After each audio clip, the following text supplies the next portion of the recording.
Saya, Neopolitap Anak Laman. Nombor metrik 21F1013. Pengenalan.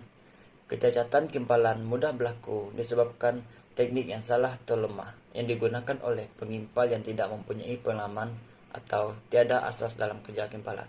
Kedua, terdapat banyak jenis kecacatan yang berlaku pada kerja sambungan. Jika kecacatan itu berada di kawasan luaran, kecacatan tersebut hendaklah dibaiki. Sekiranya kecacatan tersebut berada di kawasan dalam, maka projek tersebut dianggap gagal. Ketiga, setiap projek yang telah siap harus diperiksa mengikut dua kaedah, iaitu ujian musnah dan ujian tanpa musnah. Assalamualaikum warahmatullahi wabarakatuh. Nama saya Muhammad Lutfi Hakimi dan nombor pendaftaran saya adalah 05DD 21F1009.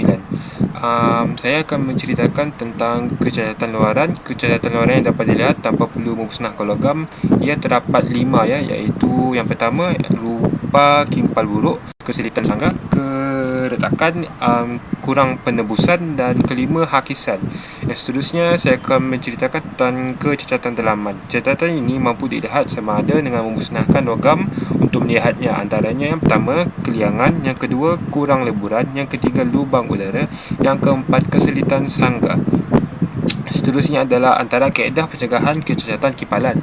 Yang pertama iaitu hakisan. Cara-cara mengatasinya adalah dengan menggunakan laraskan penggunaan arus yang sesuai. Seterusnya, gunakan jarak arka yang tepat.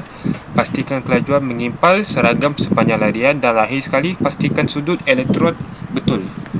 Yang kedua, kesulitan sanggah. Cara-cara mengatasi adalah dengan bersihkan logam asas dari minyak dan segala kotoran sebelum melakukan kerja mengimpal.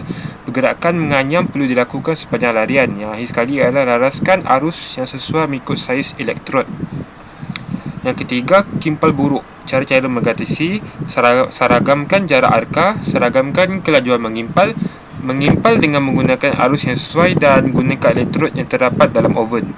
Yang terakhir, keretakan. Cara-cara mengatasi adalah lakukan prapanas pada logam sehingga melebihi 200 darjah Celsius sebelum mengimpal. Sejukkan logam secara perlahan-lahan. Gunakan elektrod salutan hidrogen. Assalamualaikum warahmatullahi wabarakatuh, dan salam sejahtera kepada Puan Dasima dan rakan-rakan sekalian. Nama saya Muhammad Ikhwan bin Muhammad Noor. Nombor metrik saya 05DAD 21F1045. Kali ini giliran saya untuk mengkongsikan tentang herotan dan cara meminimumkan herotan dalam kimpalan. Okey. Baiklah, kita mulakan. Apakah itu herotan? Jadi herotan adalah tindak balas atau kesan suhu terhadap logam. Ianya berlaku pada dua keadaan. Okey, dua keadaan. Yang pertama, apabila dia berlaku pengembangan pada logam semasa ia dipanaskan. Jadi zarah-zarah logam yang kita kimpal tu dia menerima satu tenaga, di mana nama dia tenaga haba. Jadi tenaga haba ni datang daripada proses kimpalan yang dibuat. Okey. Jadi ia akan menyebabkan zarah-zarah tersebut menyerap haba dan mendapat tenaga, dan dia mengembang. Dan situasi yang seterusnya, berlaku pengecutan pada logam semasa disejukkan. Jadi di mana kita dah tak melakukan proses kimpalan dekat bahan kerja kita. Kita nak sejukkan dia. Jadi zarah-zarah logam tersebut dia tak terima lagi apa-apa tenaga haba dari proses kimpalan. Jadi dia bertindak dengan membebaskan tenaga tersebut dan menyebabkan ia berlaku pengecutan. Okey. Kita pergi ke bahagian seterusnya, iaitu kaedah yang berlaku pada logam. Terdapat 3 kaedah berlaku, iaitu 3 arah sebenarnya, 3 arah, iaitu panjang. Okay, panjang logam tersebut dia boleh berlakunya herotan. Lebar dia, mungkin lebar dia sebelum ni panjang jadi kecil, dan tebalnya mungkin dulu dia tebal, lepas tu dia jadi nipis. Okay. Seterusnya, apakah perubahan yang berlaku apabila logam dipanaskan? Okay, yang pertama, saiz logam mungkin bertambah. Okay, mungkin disebabkan oleh pengembangan tersebut, dan dia disejukkan, tapi saiz logam dia tak jadi macam yang asal. Okay. Yang kedua, keadaan fizikal logam mungkin berubah, di mana mungkin sebelum ini logam tersebut dia mendatar, dia lurus. Okay. Lepas tu, lepas dikimpal, dia menjadi beralun, dia tak rupa macam keadaan yang asli. Yang ketiga, kandungan kimia mungkin berubah. Kemungkinan yang kita kimpal tersebut adalah katakanlah keluli. Contoh, keluli lepas kita kimpal tu, dia unsur logam tersebut dia dah daripada keluli, mungkin dia ditambahkan dengan sesuatu unsur lain menjadikan dia alloy. Okay. Yang keempat, kekonduksian elektrik mungkin berubah. Ini bukan bermaksud logam tersebut pada asalnya mengalirkan elektrik. Lepas kimpalan dia mengubah sifat tersebut, tidak dapat mengalirkan elektrik, bukan. Di mana ini adalah dia punya efisiensi dia berubah. Mungkin sebelum ni logam tersebut dia cekap dalam mengalirkan elektrik, selepas dikimpal dia kurang cekap. Dan yang terakhir iaitu suhu logam bertambah dan logam berubah warna. Baiklah, biasanya logam yang kita kimpal ni, dia kebanyakan dia saya tengok berwarna perak, dekat-dekat dah warna kelabu macam tu. Okay. Mungkin selepas dia dikimpal, dia terkena suhu tu, dia nampak macam kuning-kuning, dia nampak keperangan, ada yang sampai menjadi biru. Okay. Baiklah, seterusnya kita pergi kepada jenis herotan. Terdapat beberapa jenis herotan. Kumpulan kami bagi 3 jenis. Antara herotan tersebut termasuklah herotan sudut, atau di dalam bahasa Inggerisnya dipanggil sebagai angular distortion. Angular distortion ni, kalau korang nak membayangkan dia contohlah korang buat penyambungan bersemuka. Baiklah, bentuk dia sepatutnya 180. Lepas korang sebelum korang kimpal tu, korang pasti dah dia 180 darjah. Tapi lepas korang kimpal, bagi dia sejuk, tiba-tiba dia daripada lurus dia jadi macam meleding. Dia macam angle dia tak 180. Angle antara bahan kerja tersebut dia jadi kurang daripada 180 darjah, mungkin dalam 170, 190 macam tu. Okay. Jangan risau kalau korang tak dapat nak bayangkan, nanti saya bagi gambar. Seterusnya, herotan membujuk ataupun memanjang yang dipanggil dalam bahasa Inggeris dikenali sebagai longitudinal string edge, di mana mungkin korang buat kimpalan jenis bertemu. Okey. Pada hujung antara yang korang kimpal tu, dekat tengah tu dia ada macam hemisfera terbentuk, dia mengecut, membentuk bujur. Okey, saya pun akan sertakan gambar tu untuk korang tengok. Dan yang seterusnya adalah herotan melintang. Di dalam bahasa Inggeris dipanggil sebagai longitudinal distortion. Yang tadi longitudinal string edge, yang ini distortion. Herotan, tapi dalam bahasa Melayu dia herotan melintang.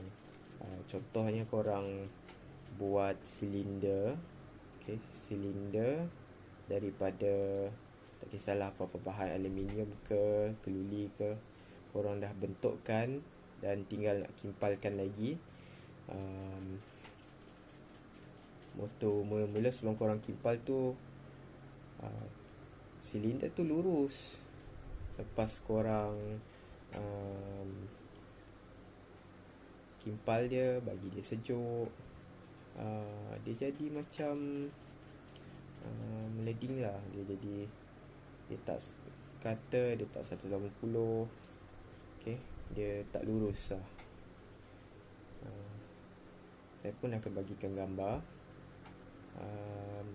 untuk korang tengok. Baiklah, kita teruskan dengan kaedah meminimumkan herotan. Antaranya kita ada kaedah imbang lawan, di mana kalau korang buat penyambungan berbentuk T, okay, korang kena buat dia, kimpal dia sebelah-sebelah secara selang-seli, ataupun korang boleh buat dia secara selari.